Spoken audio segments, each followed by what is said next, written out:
Scarlet Nexus. It is a really good game, combat wise.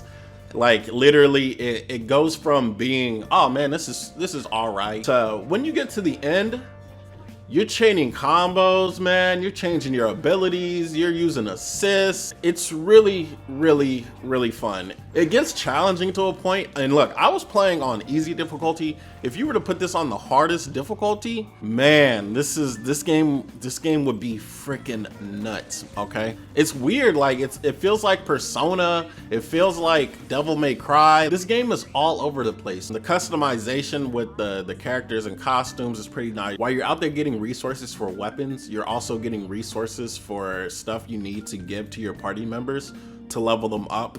And while you're leveling them up, you get little story bits and you learn more about your team while creating a bond with them, right? The more of a bond that you have with your team, the more you're going to be able to use their abilities. And overall, I think it's a really good system full of cinematics, man. I beat it in 2 days and it took me 22 hours. So I loved it. But at the same time, I want to say like by hour 8, the game literally, like at first you start off, I'm not going to spoil it by the way. It starts off, you think it's going to be straightforward. You're fighting monsters and stuff like that. And then the government gets involved and then it's like, what the heck? And then the government splits apart and then there's a lot of infighting inside the game. So like your teammates will all spread out.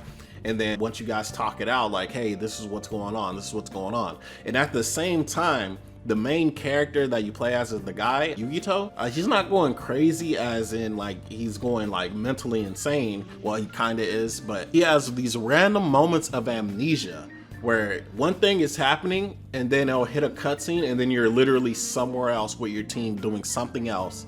And he's just like, whoa, what's going on? And then everybody else is like, what do you mean what's going on? Like, we're doing this. Like, you don't remember this? We just did this. We just talked about this. And he's like, I don't remember any of this shit.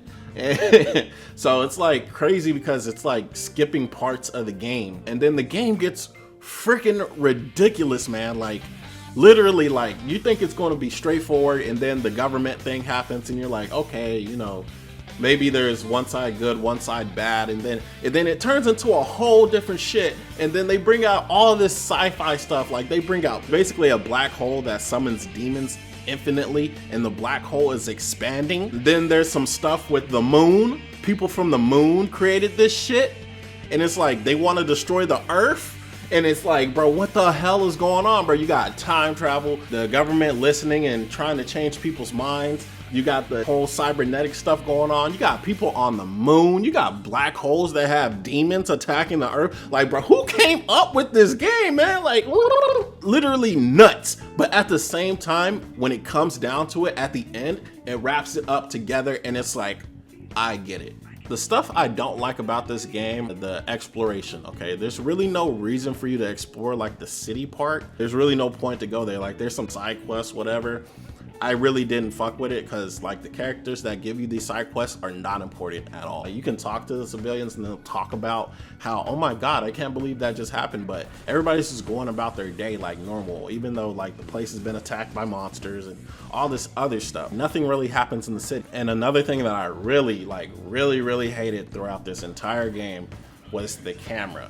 The camera is way too close for the combat. It was to the point the lock-on feature was getting so annoying, I went in the options and turned it off because it was on auto lock-on. There's no way to expand the field of view, and so you can't really see when something's about to hit you from behind. You gotta constantly turn the camera, because if you're locked on, it zooms in the camera even more, making it even harder to see your surroundings. That's like one of the biggest gripes I had. And I played this game for 20 hours, okay? So 20 hours I had to suffer through a bad camera. I'm gonna give this game a 4 out of 5. It's great. I just hate like the little camera moment. I hate how fucking long it is, and I hate how the open world isn't really handled properly. It's just there. The open world adds nothing. You don't get anything. As long as it ends well, hey, that's all that really matters in the end. Like, who wants to have a good ass story and then it ends terribly like Mass Effect? You know what I'm saying? So that's it. It's your boy Miss. Comment, rate, subscribe. I'll see you guys next time.